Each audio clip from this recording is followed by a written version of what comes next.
We're back with Themistoklis. I finally know how to pronounce yet the name, from Greece, who just won his round 9 feature match. Yeah. 9. Congratulations. Thanks, man. It was a very tough battle you had there. Actually, game 1 was kind of better for me because he said he misplayed, but I didn't know his hand. And I just could easily block him and then notificate him. Okay. But It seemed to us like he had you before the dark hole, and then the dark hole set him up for the Trishula play, and then from then on it was pretty easy. The whole game, I think, was when he left me use my Valkyries. So then I was Valkyries and Princess at Diana's back. Did he tell you how he misplayed? No, he didn't explain me. Okay. I didn't know his hand, so I was like, I didn't know how he misplayed it. Yeah. Is that something, when you hear that from an opponent, do you think like, that's really good for me, or are you actually in fear that he's going to not make a mistake in the next game and you're going to be like, okay, then this is going to be even harder? Well, when I heard my opponent say he misplayed, it means that he's someone that can understand when he misplays. So he's a good player. He can understand what was exactly a mistake, so you won't do it again.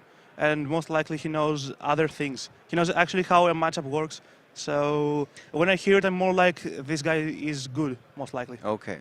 Step 1 in solving every problem, understanding and identifying the problem. Yeah. Okay. That's why playtest exists. Yes. Okay, so what did you think going up against Shadols? You didn't know that it was Shadol at the start of the game, right? No. And then you find out it's Shadol. What happens in your head then? Actually, before we started, he told me he's playing a weird deck. Okay. So I told him, I thought I saw him on day 1 playing Ritual Beast, and I was like, all right, if you play this, I know very good how to play against Ritual Beast because I was testing a lot. And he wasn't. He was playing Shadows. So I was like, I know everything about Shadows. Yeah. From my top 8 in Milan. Yeah. But after that, I was like, I was afraid of 2 kind of players. The kind of player who was going to a good Shadow player, was going to be 100% prepared for this event, and the good Burning Abyss player, who's going to be the same thing, 100% prepared for this event. Yeah. So I was like, maybe I'm against that guy. So I was like just trying to do exactly what I know that hurts most against Shadows. What's your verdict after the match? Is he one of the good Shadol players?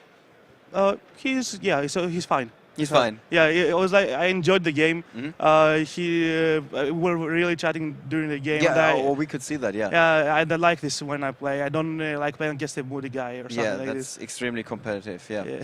Okay. So the second game you lost because he was able to work around the Valkyros. Is that something that you expected? Yeah, and the thing is, if I had known he had Shadow Falco during my end phase when he used his Shadow, I should have max seed then.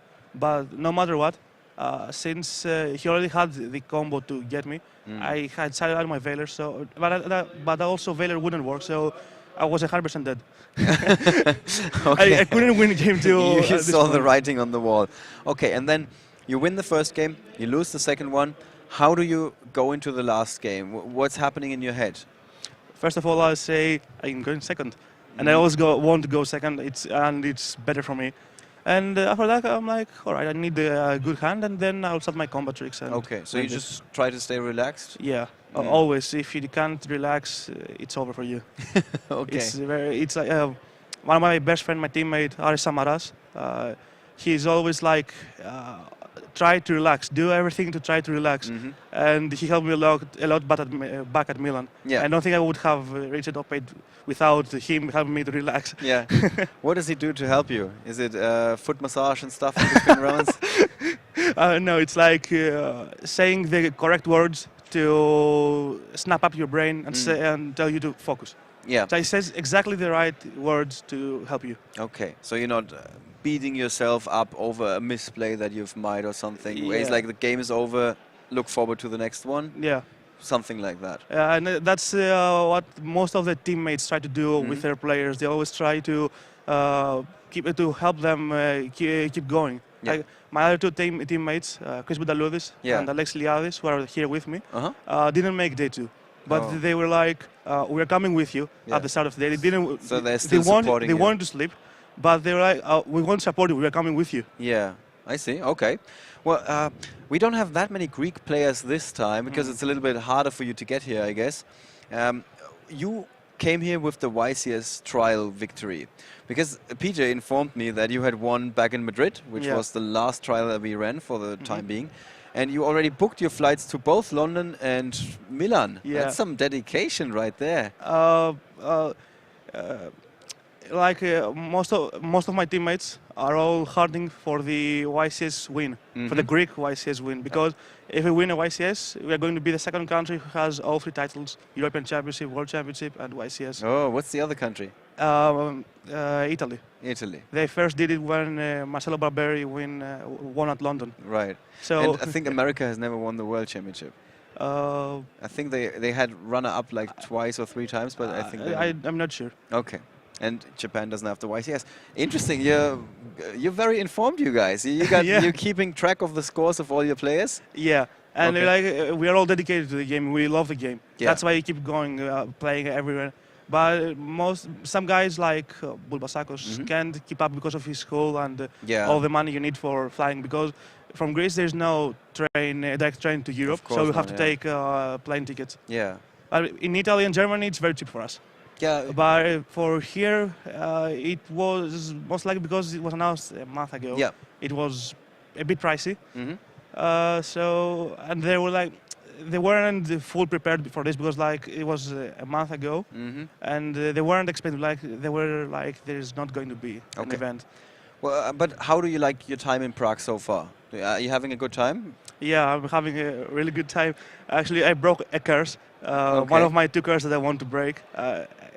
When I go X2 day 1, I always lose the first round of day 2. Oh, okay. And now this didn't happen. You're still on the bubble, yes. Yeah, and if I win the next round, I will break my second curse, which is topping with X2. Okay. Well, we will definitely keep our fingers crossed for you and hope that you can go all the way this weekend. Thank you so much. And congratulations on your victory in our round 9 feature match. We're going to be back soon with round 10. As you can tell, the time span in between rounds is getting shorter and shorter. So don't go anywhere and stay with us for coverage of YCS Prague.